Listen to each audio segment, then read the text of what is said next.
Assalamualaikum warahmatullahi wabarakatuh. Perkenalkan, nama saya Mutiara Zura, mahasiswi jurusan Pendidikan Sejarah angkatan 2018, Fakultas Keguruan dan Ilmu Pendidikan Universitas Siliwangi. Di video kali ini, saya akan memberikan informasi mengenai sejarah Museum Nasional serta koleksi-koleksi zaman kolonial yang ada di Museum Nasional. Sebelum kita lanjut mengelilingi Museum Nasional untuk melihat koleksi-koleksi zaman kolonial yang ada di Museum Nasional, saya akan menjelaskan sedikit mengenai sejarah singkat Museum Nasional. Definisi museum menurut Peraturan Pemerintah Nomor 6 Tahun 2015, yaitu lembaga yang berfungsi melindungi, mengembangkan, memanfaatkan koleksi, dan mengkomunikasikannya kepada masyarakat. Sejarah Museum Nasional diawali dengan berdirinya suatu himpunan bernama Batavia's Genootschap van Kunsten en Wetenschappen atau BG, didirikan pada tanggal 24 April 1778. Pada tanggal 24 April inilah dijadikannya sebagai Hari Jadi Museum Nasional. Batavia's Genootschap van Kunsten en Wetenschappen merupakan lembaga independen yang didirikan untuk memajukan penelitian dalam bidang seni dan ilmu pengetahuan, khususnya dalam bidang ilmu biologi, fisika, arkeologi, kesusastraan, etnologi, dan sejarah. Salah seorang pendiri lembaga ini yaitu Jacobus Cornelius Matheus Radermacher atau disingkat menjadi ZCM Radermacher. Beliau menyumbangkan sebuah rumah miliknya di Jalan Kali Besar, Jakarta Kota. Ia juga menyumbangkan sejumlah koleksi dan buku. Sumbangan Radermacher inilah yang menjadi cikal bakal berdirinya museum dan perpustakaan. Selama masa pemerintahan Inggris di Jawa pada tahun 1811 sampai 1816, Letnan Gubernur Sir Thomas Stamford Raffles menjadi direktur pada lembaga ini. Dikarenakan koleksi yang terus meningkat, akhirnya Raffles memutuskan untuk membangun sebuah museum baru di Jalan Majapahit nomor 3 yang sekarang menjadi gedung Sekretariat Negara di samping Istana Kepresidenan. Berhubung jumlah koleksi milik BG yang kian terus meningkat, akhirnya pada tahun 1862, pemerintah Hindia Belanda memutuskan untuk membangun gedung museum baru di lokasi yang sekarang, yaitu Jalan Medan Merdeka Barat, nomor 12, Jakarta Pusat. Gedung museum ini dibuka untuk umum pada tahun 1868. Museum ini sangat dikenal oleh masyarakat Indonesia, khususnya Jakarta. Mereka sering menyebutnya dengan Museum Gajah atau Museum Arca, dikarenakan di depan halaman museum terdapat sebuah patung gajah perunggu, hadiah dari Raja Chulalongkorn Rama V dari Thailand yang pernah berkunjung ke museum pada tahun 1871. Tanggal 17 September 1962, Lembaga Kebudayaan Indonesia menyerahkan pengelolaan museum kepada pemerintah Indonesia yang kemudian namanya menjadi Museum Pusat.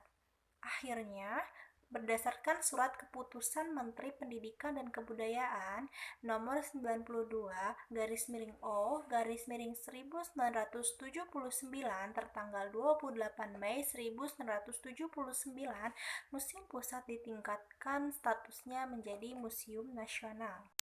Informasi selanjutnya yaitu mengenai koleksi-koleksi zaman kolonial yang ada di Museum Nasional Indonesia.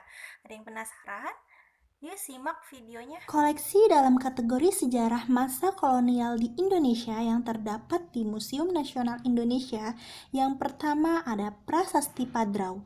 Padrau ditemukan pada abad ke-16 Masehi di Jalan Cengkeh, Jakarta. Padrau terbuat dari batu andesit, beraksara Latin dan berbahasa Portugis, berukuran tinggi 198 cm dan lebar 67,5 cm.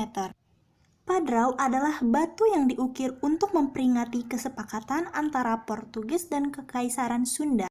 Pada tahun 1522, Gubernur Portugis di Malaka, Jorge de Albuquerque, mendelegasikan Hendrik Lemme untuk mengembangkan hubungan komersial dengan Raja Sunda atau Samiam.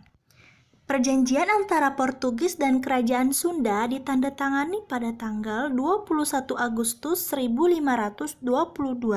Perjanjian tersebut mengizinkan Portugis untuk mendirikan kantor perdagangan di dalam sebuah benteng di Sunda Kelapa dan untuk membuat batu peringatan padrau dalam bahasa Portugis. Kerajaan Sunda membuat perjanjian ini baik untuk jalur komersial maupun untuk menerima dukungan Portugis dalam menghadapi kerajaan Islam Demak. Akhirnya perjanjian tersebut tidak dilaksanakan dikarenakan pada tahun 1527 Fathahillah Sultan Demak berhasil menaklukkan Sunda Kelapa. Koleksi kedua yaitu Meriam Lela ditemukan pada abad ke-18 dari Solo, Jawa Tengah. Terbuat dari perunggu, berukuran tinggi 67,5 cm dan lebar 46 cm. Indonesia mulai mengenal meriam sejak abad ke-16 Masehi, ketika bangsa Portugis datang ke Indonesia.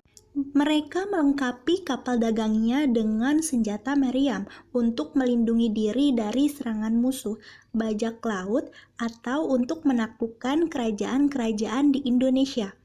Kata meriam berasal dari bahasa Portugis untuk menyebut Santa Mariam.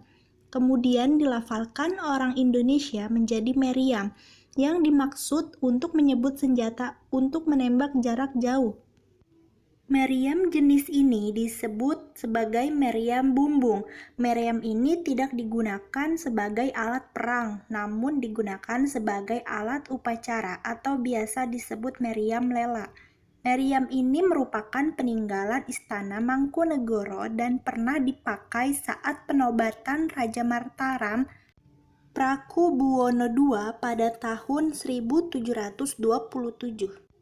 Koleksi yang ketiga yaitu patung Raffles, ditemukan pada abad ke-19, terbuat dari perunggu, berukuran tinggi 67,5 cm dan lebar 46 cm.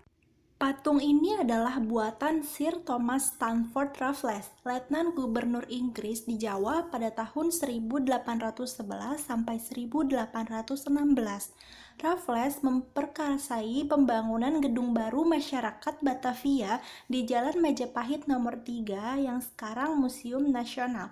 Untuk menampung koleksi besar milik organisasi ini, ketertarikannya yang besar pada berbagai cabang ilmu seperti antropologi, sejarah, dan arkeologi membuat Raffles mendukung Batavia Society of Arts and Science dan kemudian menjadi seorang direktur. Raffles juga dikenal sebagai penulis buku terkenal The History of Java. Koleksi selanjutnya ada peti besi, ditemukan pada abad ke-17 di Augsburg, Jerman, terbuat dari besi. Peti besi biasa digunakan untuk menyimpan benda-benda berharga seperti arsip, pakaian, dan sebagai tempat penyimpanan uang oleh orang Eropa. Peti besi didekorasi dengan gaya barok yang berkembang pada masa pemerintahan Louis XIV di Prancis pada abad ke-17. Koleksi selanjutnya ada bel atau lonceng, ditemukan pada abad ke-19 di Abangkalan, Madura, memiliki ukuran tinggi 79 cm dan lebar 48 cm. Lonceng tersebut bertuliskan aksara Jawa kuno yang bertuliskan bahwa lonceng itu dipesan oleh Cakra Adiningrat II dari Madura pada tahun 1742. Sekian laporan KKL kedua dari saya. Terima kasih. Wabillahi taufiq walhidayah. Wassalamualaikum warahmatullahi wabarakatuh.